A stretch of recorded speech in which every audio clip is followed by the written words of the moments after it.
बाप्पा बाप्पा सगळ्यांच्या आवडीची भाजी बनवायला लागली स्वाती आज बरं का. पण जास्त गरमीनच परेशान आहे. मी कालच्या व्हिडिओ मध्ये मी म्हणले होते. पण मित्रांनो कसं आहे माहिती का, स्वातीचं काय म्हणणं आहे की मी स्वयंपाक करताना तुम्ही इथं थांबलं पाहिजे, हा. गरमी का मी एकटी सहन करू.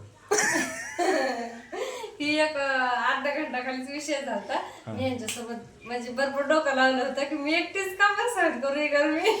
तिचं म्हणणं असं आहे, मी स्वयंपाक बनवते, सगळेजण आपण खातो, पण सहन आपण दोघांनी तरी करायला पाहिजे गरमी. मी एकटीच काय करू. तर पनीरची भाजी बनवायला चालू आहे. आणि आमच्याकडे ना संभाजीनगरला पाऊस पडला आहे.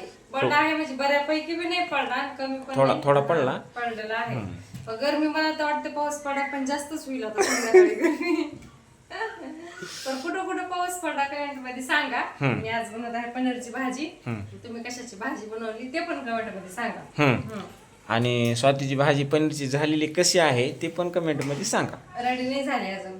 हो तर रेडी करून दाखवू ना आपण. कशी झाली काय बघा, कशी बनवती म्हणजे स्वातीची भाजी बनवण्याची पद्धत कशी आहे पनीरची बघा. पण ह्या भाजीमध्ये ना मी सगळं टाकलेलं आहे. पण मेन म्हणजे एकच टाकण्याच राहिले की त्याला जास्त टेस्ट येते भाजीला. काय काय टाकलं मीठ. मीठच नाही ना, भाजी आता शेवटला टाक ना मीठ, त्याला काय. थोडस आधी जरा टाकलं ना. भाजीला अजून कुठे याच्यात काय पाणीच टाकलं नाही ना अजून, का टाकलंय?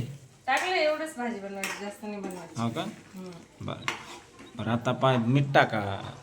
आता मीठ टाकू, थोडीशी काय म्हणते याला, क्रीम. क्रीम म्हणजे आहे ते दुधावरची साय आहे. मलाई लोणी कुठं काही काही म्हणते, कुठं काही म्हणते. आपल्याकडं साय, दुधावरची साय आपलं पद्धतशीर. आपण प्युअर मराठी माणसं आहे, तर आपल्या भाषेतच बोललं पाहिजे. आपणच आपली भाषा वापरली पाहिजे. हा ठीक आहे. पाहिजे. बरं बनवा भाजी. ठीक आहे चला.